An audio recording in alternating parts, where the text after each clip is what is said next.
Thérapeutique pour les enfants, mais concrètement, comment ça se passe? Eh bien, Lise David est allée assister à une séance dans un centre médico-psychologique près de Dijon. Regardez.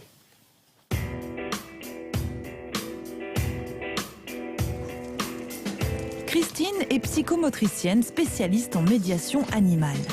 Depuis 4 ans, elle sillonne les routes de Dijon et des environs pour proposer des séances de zoothérapie. Ce matin, elle embarque avec elle Bianca, le chinchilla, et Gizmo, le collet. Direction un centre médico-psychologique près de Dijon. Coucou.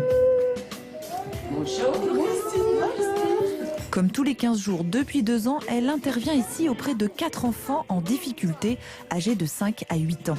Ce matin, l'atelier démarre par un parcours avec Gizmo.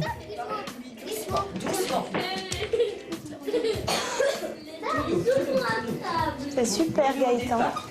Et même si ce collet est très doux, le guider n'est pas toujours évident pour ses enfants. Ce sont des enfants qui ont des difficultés à s'ouvrir à l'autre et les animaux permettent énormément de ce côté-là. Gaëtan, c'était un petit garçon qui regardait jamais les gens en face. C'était très difficile pour lui. Calmement, assis. Voilà. Le fait qu'il regarde Gizmo en face, c'est aussi supporter le regard de l'autre sur lui. Et ça, c'est vraiment formidable. Viens. Viens. Wow, ouais. Marie également, elle a pris confiance en elle. Oh, dis donc, Marie, c'est super.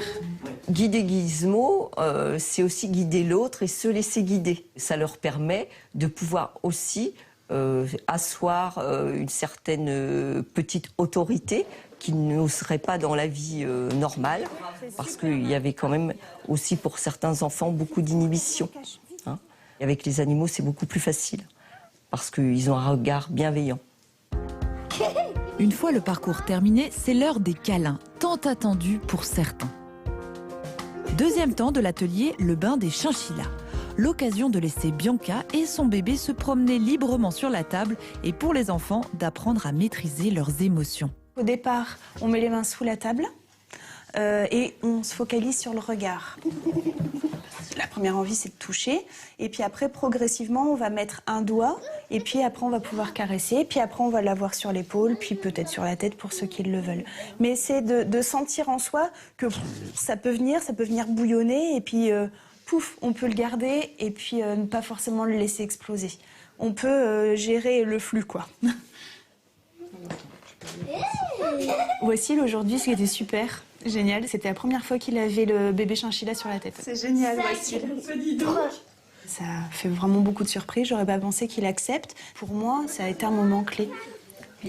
Pour d'autres, l'exercice est encore compliqué.